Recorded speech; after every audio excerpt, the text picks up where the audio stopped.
कहते हैं जब प्रोफेशनल लाइफ रंग लाती है तो पर्सनल लाइफ थोड़ी फीकी पड़ जाती है।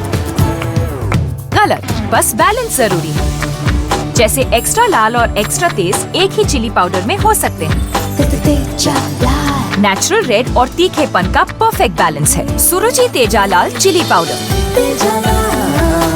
खाने में हो रुचि तो घर लाइए सुरुचि। नमस्कार, वक्त हो गया है बीकेबी टॉप 10 का, तो आइए देखते हैं देश और दुनिया की टॉप 10 खबरें। पश्चिम बंगाल विधानसभा चुनाव के बाद राज्य में हुई हिंसा को लेकर सीएम ममता बनर्जी की पार्टी टीएमसी और भारतीय जनता पार्टी एक बार फिर आमने सामने है। हालात का जायजा लेने पहुंची केंद्र की टीम पर पश्चिमी मेदिनीपुर में हमला हुआ है। बता दें कि पश्चिम बंगाल में हालात की समीक्षा के लिए केंद्रीय गृह मंत्रालय ने 4 सदस्यों की कमेटी का गठन करके बंगाल भेजा है, लेकिन खबर आ रही है कि उनके काफिले के ऊपर टीएमसी के कार्यकर्ताओं ने कथित रूप से हमला कर दिया है। इस बीच केंद्रीय दल पर हमला होने के बीच ही इस दल के सदस्य विदेश राज्य मंत्री वी मुरलीधरन ने भी एक वीडियो सोशल मीडिया पर पोस्ट किया है, जिसमें उनके काफिले पर हमला होता हुआ दिख रहा है।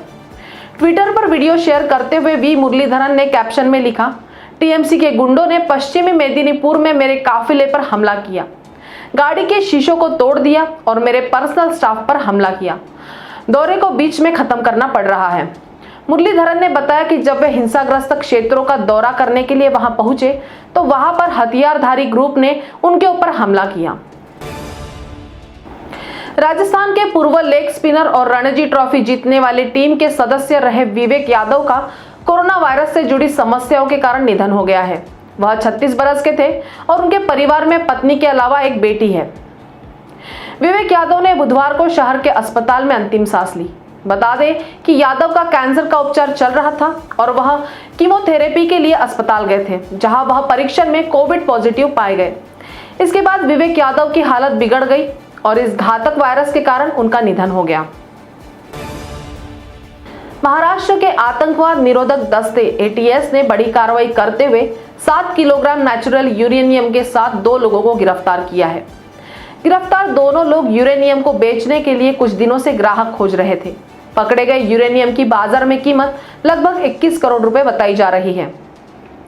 भाभा परमाणु अनुसंधान केंद्र के वैज्ञानिकों ने बुधवार को यूरेनियम की पुष्टि की है, जिसके बाद आधिकारिक तौर पर केस दर्ज किया गया है और 2 लोगों को गिरफ्तार करके आज कोर्ट में पेश किया गया है।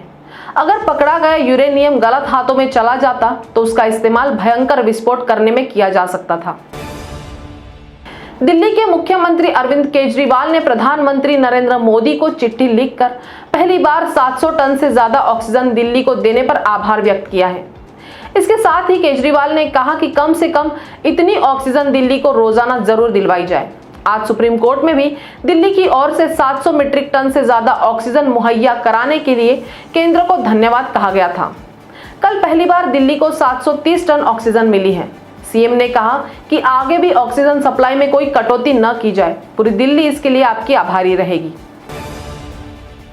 उत्तर प्रदेश के बाराबंकी जिले में पंचायत चुनाव का परिणाम अब हिंसक रूप लेने लगा है। यहाँ एक दिन पहले चुनावी वर्चस्व को लेकर 2 पक्षों के बीच जबरदस्त मारपीट हुई है, जिसमें एक शख्स को लाठी डंडों से पीट कर घायल कर दिया गया, जिसके बाद दबंगों ने घर की छतों पर हथगोले फेंके। इसमें 8 लोग घायल हुए हैं, जो जिंदगी और मौत से जूझ रहे हैं। काफी देर तक दबंगों का तांडव गांव में चलता रहा। इस दौरान प्रत्यक्षदर्शियों ने हथगोले फेंके जाने का वीडियो मोबाइल में कैद कर लिया। घटना बाराबंकी जनपद के थाना जहांगीराबाद इलाके के बेरिया गांव की है। दिल्ली हाई कोर्ट ने केंद्रीय गृह मंत्रालय से पूछा कि वह भारत में बिना दस्तावेज रह रहे विदेशियों को वापस भेजने के लिए क्या प्रक्रिया अपनाता है। हाई कोर्ट ने यह निर्देश एक नाबालिग सहित 3 बांग्लादेशी युवाओं की ओर से दाखिल याचिका पर सुनवाई करते हुए दिए, जिनका कहना है कि उन्हें अपहरण कर यहां लाया गया और वे अब अपने घर लौटना चाहते हैं। जस्टिस प्रतिभा एम सिंह ने गृह मंत्रालय को विदेशियों को वापस भेजने की प्रक्रिया के साथ साथ ऐसे नागरिकों को वापस भेजने, निर्वासित करने की समय सीमा की भी जानकारी देने के निर्देश दिए हैं। नाबालिग छात्रा के यौन उत्पीड़न मामले में आजीवन कारावास की सजा भुगत रहा आसाराम कोरोना संक्रमित पाया गया है। कल देर रात तबीयत बिगड़ने पर उसे महात्मा गांधी अस्पताल में भर्ती कराया गया। आईसीयू में भर्ती आसाराम की तबीयत फिलहाल स्थिर बनी हुई है। डॉक्टर लगातार उसकी स्थिति पर नजर रखे हुए हैं।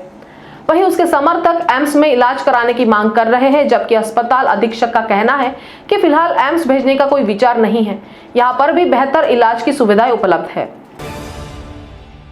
कोरोना वायरस महामारी की दूसरी लहर से जूझ रहे देश में हालात को लेकर प्रधानमंत्री नरेंद्र मोदी ने गुरुवार को एक समीक्षा बैठक की।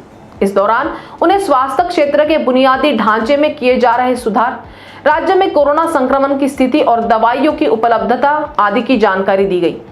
प्रधानमंत्री ने बैठक में जोर दिया कि टीकाकरण की रफ्तार धीमी न होने पाए और निर्देश दिया कि स्वास्थ्य बुनियादी ढांचे के विकास के लिए राज्य को मदद मुहैया कराई जाए।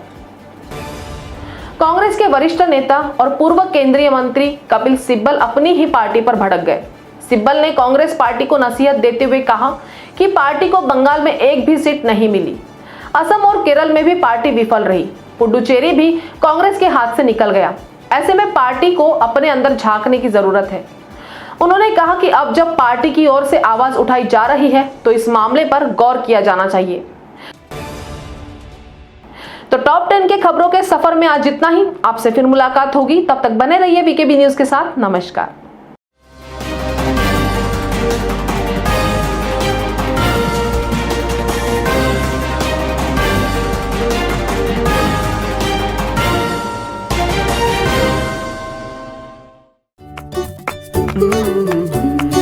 कहते हैं जब प्रोफेशनल लाइफ रंग लाती है तो पर्सनल लाइफ थोड़ी फीकी पड़ जाती है।